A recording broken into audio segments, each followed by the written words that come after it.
Olá pessoal, então essa semana nós vamos iniciar aqui um novo capítulo. Na última semana nós encerramos o capítulo de campo magnético. Nós vimos aqui o que gera o campo magnético, né? São cargas em movimento. E também vimos formas diferentes de como calcular esse campo magnético, né? Seja usando a lei de Ampère ou a lei de Biot-Savart.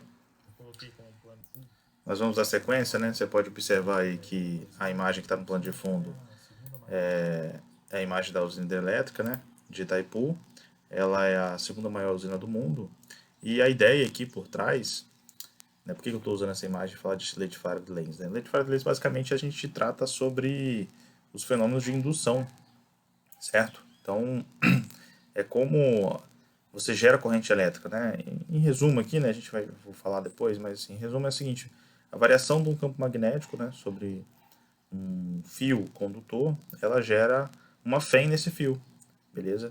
E esse tipo de princípio, né, é que está por trás dessas transformações de energia mecânica e energia elétrica. Então eu estou usando essa energia elétrica justamente para marcar isso, né, porque o princípio por trás, né, da transformação da conversão da energia mecânica das quedas d'água ali em energia elétrica é o princípio de indução eletromagnética que está por trás da lei de Faraday-Lenz, beleza? Então por isso estou colocando essa imagem aí como plano de fundo nesse contexto. Então vamos lá, né? Vamos começar aqui. Então basicamente que a equação, né, que vai dar para a gente que vai interpretar como é que esse fenômeno funciona, né, que vai descrever como é que esse fenômeno da indução eletromagnética funciona, é chamado de lei de Faraday-Lenz, certo? Então a gente viu pela lei de Ampère e a lei de Biot-Savart, né, que o campo elétrico, né, ou seja, corrente elétrica, carga em movimento, ele é o responsável por gerar um campo magnético. Né? Então a fonte do campo magnético é uma corrente elétrica, certo? Né? E aqui é um comportamento que a gente já analisou, né, que é um pouco diferente, né, do campo elétrico. Ele tem uma fonte que é a carga elétrica, mas o campo magnético ele não tem uma carga magnética, né, por assim dizer. Certo? Então, o que dá origem ao campo magnético é a corrente elétrica, ou seja, o campo elétrico gerando o campo magnético, certo? Mas aí fica a pergunta, e o inverso? O que será que acontece? Né? Será que através de um campo magnético eu consigo gerar um campo elétrico? A gente sabe que as cargas são geradores de um campo elétrico. Né? A carga estática gera um campo elétrico estático. Mas será que tem uma outra forma de gerar esse campo elétrico? Né? Além de ter uma carga? Bem, e a resposta à pergunta é que sim, né? A gente consegue, através de um campo magnético variável, gerar um campo elétrico. Esse campo elétrico vai ter características diferentes, né, do que a gente viu na eletrostática. Ele a gente vai chamar de campo elétrico induzido, certo? Ele é induzido porque ele é fruto de um campo magnético que está variando, ok? E esse é o objeto de estudo, né, dessa semana. Lei de Faraday-Lenz, né, o processo de indução eletromagnética é basicamente isso. Né? Você tem uma equação que traduz o efeito inverso, né? Em vez lá da lei de Ampère e Biot-Savart, você, através de um campo elétrico, gerar um campo magnético, certo? Agora, através de um campo magnético, gera um campo elétrico. Lembrando que isso só é possível se o campo magnético ele for variável, ok? Então, o campo magnético variável gera um campo elétrico. Então, vamos discutir aqui um pouco como é que funciona esse fenômeno, certo? Então, essa imagem aí, ela está mostrando o quê? Eu tenho um campo magnético gerado ali pelo ímã, né? É um ímã retangular, então ele tem um polo norte e um polo sul, beleza? No polo norte, o campo magnético está saindo do polo norte e entrando no polo sul, né? Então essas linhas aí em verde representam esse campo magnético. À medida que você vai se aproximando do ímã, esse campo magnético vai ficando mais intenso. Então é isso que está acontecendo na imagem, né? O ímã ele se aproxima da espira, logo o campo magnético aqui dentro dessa espira circular, né, que está conectada aqui a um amperímetro, né? O campo magnético dentro da espira ele aumenta, né? Ou seja, ele está variando. O ato dele variar vai fazer surgir aqui nessa espira uma corrente. Então, esse amperímetro aqui que está ligado a essa espira, ele vai marcar um valor de corrente. Né? Então, isso é uma forma de você demonstrar que, de fato, esse campo magnético ele gera uma corrente elétrica. Né? Beleza? Aí, de novo, a variação do campo magnético gera um campo elétrico que a gente chama de campo elétrico induzido, que tem um comportamento diferente do campo elétrico eletrostático, né? No início da disciplina. Ok? Esse tipo de efeito, né, ele também ocorre nesse cenário aqui, ó. Percebe? Eu tenho um circuito ali, né, que tem uma espira, está paralela à espira ligada a um perímetro, né? Então, a parte... Eu tenho uma espira que está conectada a um circuito, que tem uma bateria, e tem uma outra espira à esquerda que está conectada a um perímetro, né? Então, se eu ligo o circuito, né, que está conectado à espira, né? Se eu ligo esse circuito ali à direita, isso por um instante, por um intervalo de tempo muito curto, vai produzir um campo magnético variável na espira da esquerda, que está ligado a um perímetro, né? Porque a corrente elétrica ela era nula, né? Quando a chave está aberta. A partir do momento que você fecha a chave, né? Começa a circular a corrente. Então ela vai de zero até um valor constante. Então nesse intervalo, que é de novo um intervalo de tempo curto, você tem uma corrente variável. E a gente sabe que a corrente é que gera campo magnético. Se a corrente varia, o campo varia. Então, durante um intervalo curto de tempo, esse amperímetro conectado à espira, né, à esquerda, ele vai indicar um valor, né, diferente de zero. Né? Então, ou seja, fechar o circuito da direita, durante um intervalo de tempo, faz variar a corrente. Essa corrente que varia, consequentemente, né, faz um campo magnético variável na espira da direita, que esse campo magnético variável, né, passando pela espira da esquerda, vai gerar uma corrente induzida nele, certo? Mas, ok. Então, essas duas figuras são para ilustrar esse fenômeno. Né? A gente tem um fenômeno aqui, então. A variação de campo magnético gera uma corrente induzida. Mas por que isso acontece? Né? Por que isso acontece? E aí a ideia por trás, para a gente tentar justificar, é o seguinte. Passa pela questão do fluxo magnético. Né? E o que é esse fluxo magnético? O fluxo magnético é definido dessa forma, a integral de B escalado dA. Lembra do fluxo elétrico? Né? Ela segue a mesma linha. Né? O fluxo elétrico lá era uma integral de superfície do campo elétrico escalar dA. Né? Lei de Gauss, a gente vai fazer uma integração sobre a superfície fechada, né? Mas a definição de fluxo em si não necessariamente precisa ser uma superfície fechada, tá? É só por causa da lei de Gauss que a superfície tem que ser fechada.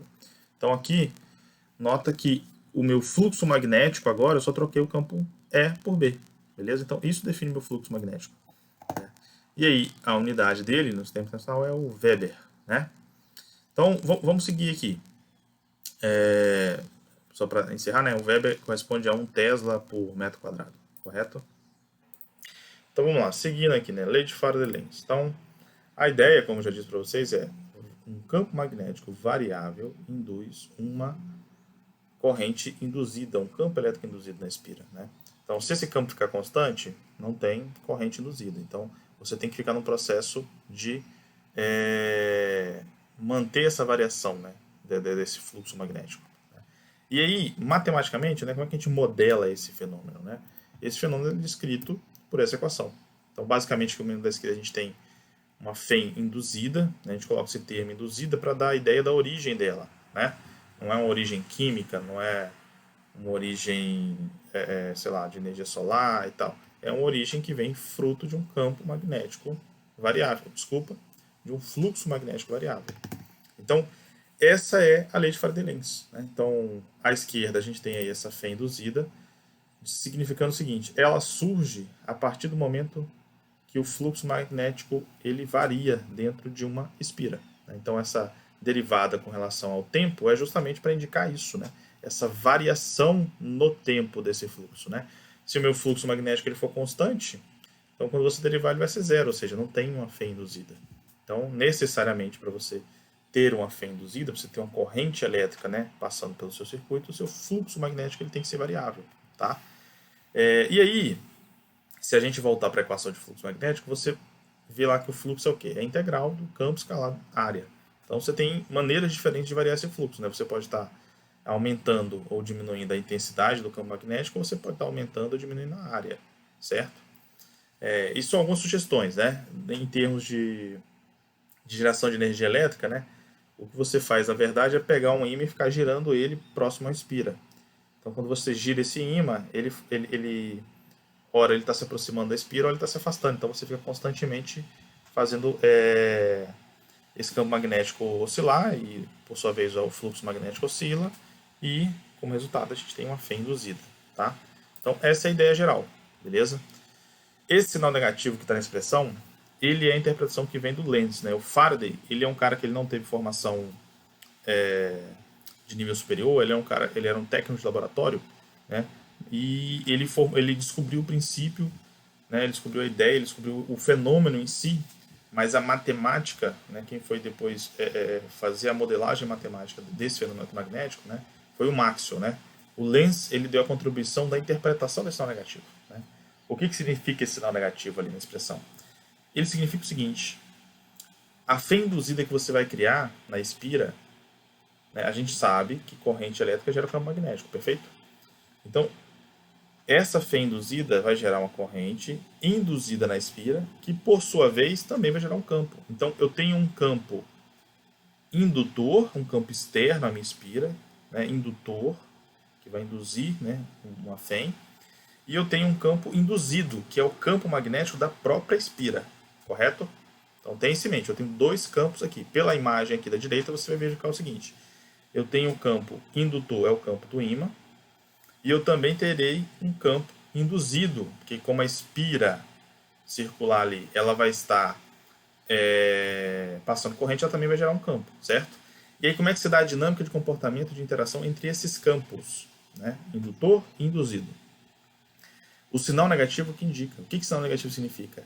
Se o meu fluxo magnético aumenta, ou seja, dφdt é maior do que zero, a minha fé induzida vai se opor a esse aumento, criando um campo induzido, certo? Criando um campo induzido, né? No sentido a diminuir esse fluxo, correto? Então, vamos lá, ó. Na primeira a figura da direita, né? A primeira, que é de cima. Então você tem um ímã se aproximando da espira. Isso indica um campo magnético que está aumentando, né? Logo, o fluxo magnético está aumentando.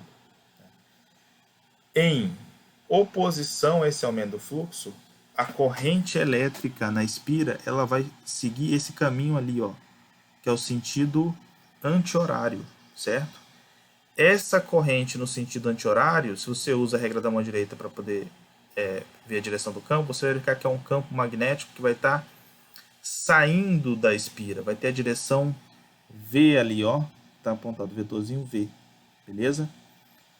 Então, ou seja, no processo de aumento de fluxo, o campo indutor e o campo induzido eles vão ter sentidos opostos. Isso eu interpreto como consequência do sinal negativo ali da lei de Faraday-Lenz, perfeito?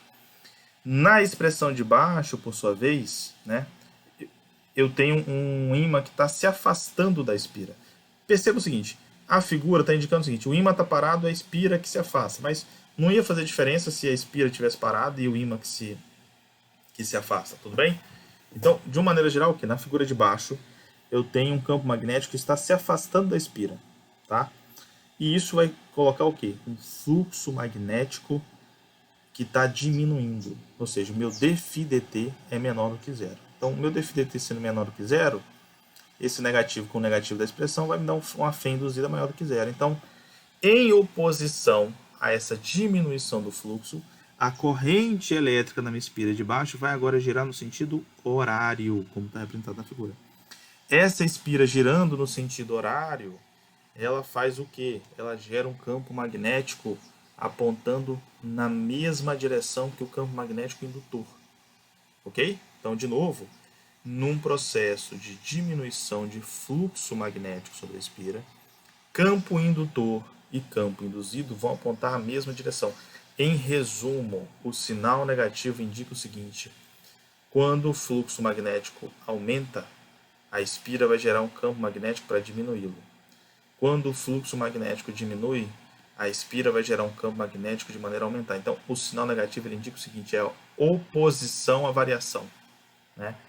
De uma maneira geral, a gente fala o seguinte: esse tipo de fenômeno ele tende ao equilíbrio. Ele não gosta de variações. Então, quando você tenta aumentar, ele fala, opa, não, diminui. Quando você tenta diminuir, ele, opa, não, aumenta. Entende? Então, é esse o significado desse sinal negativo, né?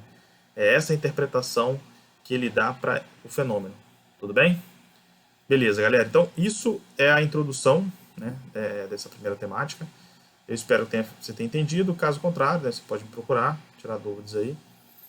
E os próximos vídeos vão ser de resolução de exercício, né? Colocando isso em prática aí.